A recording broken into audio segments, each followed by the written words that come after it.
હાસ્ય.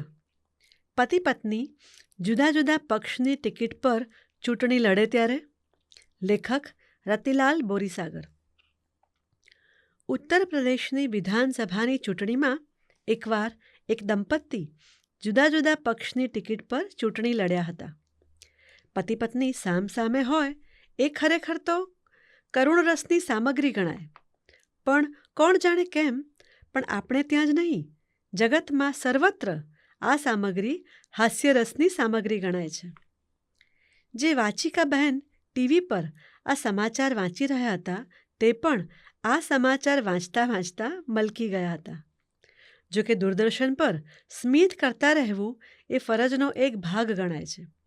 કેટલાક વર્ષ પહેલાં એકવાર પ્રસારણની ખામીને કારણે ક્રિકેટ મેચ થોડો વખત દેખાડી શકાઈ નહોતી, ત્યારે એની જાહેરાત કરનાર બહેને હમેं ખેદ હૈ કે હમ આપકો થોડી દેર તક ક્રિકેટ મેચ દિખા ન સકે એમ કહ્યું, ત્યારે એમણે પોતાનો ખેદ પણ સ્મિત કરતાં કરતાં પ્રગટ કર્યો હતો.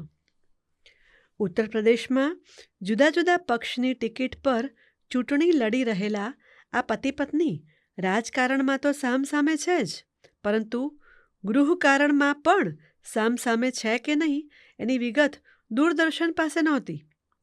વર્ષો પહેલાં એ દંપતી આ રીતે રાજકારણમાં સામસામે હતા. એ પતિ પત્ની હતા સુચેતા કૃપલાની અને આચાર્ય કૃપલાની. આ દંપતી તો અજોડ હતા.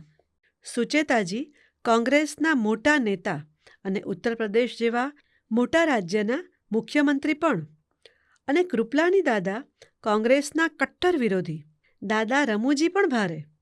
એ કહેતા, कांग्रेस ने देश को काफ़ी नुकसान पहुंचाया है, लेकिन मुझे तो बेहद नुकसान पहुंचाया है. कांग्रेस ने तो मेरी पत्नी तक छीन ली है. સુચેતાજી અને દાદા રાજકારણમાં સામસામે હતા, પણ ગૃહકારણમાં એક રસ હતા. સુચેતાજીના મૃત્યુ પછી દાદાએ લખ્યું છે કે જીવનની અંતિમ પળોમાં દરેક હિન્દુનું એક સ્વપ્ન હોય છે કે એના કિર્તારનું મુખ એની સામે રહે. પણ મને લાગે છે કે મારા જીવનની અંતિમ પળોમાં મારી અને મારા કિર્તાર વચ્ચે સુચેતાનું મુખ હશે. એસા ભી હોતા હૈ. જો કે પતિ પત્ની ઘરમાં ને ઘર બહાર સામસામે હોય એમાં નવાઈ જેવું નથી. એમ ન હોય તો ચોક્કસ નવાઈ પામવા જેવું ગણાય. લગ્નની કંકોત્રીનો લાલ રંગ શુભનો સંકેત છે, એના કરતાંય ભયનો સંકેત વધુ છે, એમ ડાયા અને અનુભવી માણસો કહે છે. જો કે આ ડાપણ અને અનુભવ પણ લગ્ન પછી જ આવેલા હોય, એટલે એમને પોતાને એ કશા કામમાં આવવાના નથી, અને લગ્નોત્સુક મનુષ્યો એ ડાપણ અને અનુભવનો લાભ લેવા ઈચ્છતા હોતા નથી. આપણા પ્રસિદ્ધ હાસ્યકાર વિનોદ ભટ્ટે કહ્યું છે, અલબત્ત પરણ્યા પછી જ, કે હસ્તમેળાપ વખતે વરકન્યાના હસ્તનો મેળાપ કરાવાય છે. એ વિધિ કુસ્તી પહેલાં બે મલ્લ હસ્તધૂનન કરે છે એ પ્રકારની ગણાય. એકવાર હાથ મળ્યા પછીની મોટાભાગની વાત છૂટા હાથની હોય છે. પ્રાચીન યુગમાં હાથ છૂટો કરવાનો અધિકાર કેવળ પતિનો જ હતો.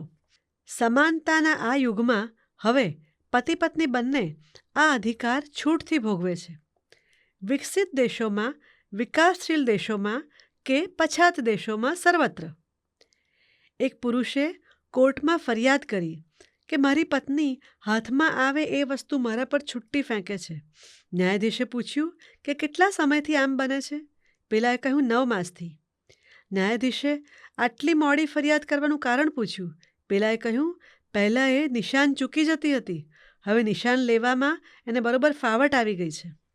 ઘરમાં અને રાજકારણમાં બંને જગ્યાએ સામસામા હોય એવા પતિ પત્ની જુદા જુદા પક્ષની ટિકિટ પર ચૂંટણી લડે ને પતિ પત્ની બંને ચૂંટાઈ જાય તો ઘરમાં અને ઘરની બહાર સાથે રહેવું પડે ને એકબીજાના મોઢા વધુ જોવા પડે, એમ ન બને?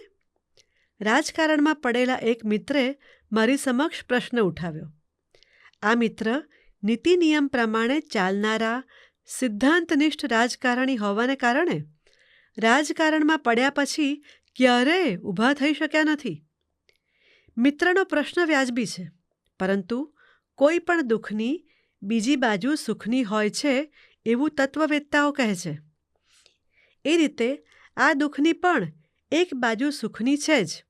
વિધાનસભા કે લોકસભામાં મારામારી થવી એ કંઈ હવે નવાઈની વાત નથી રહી.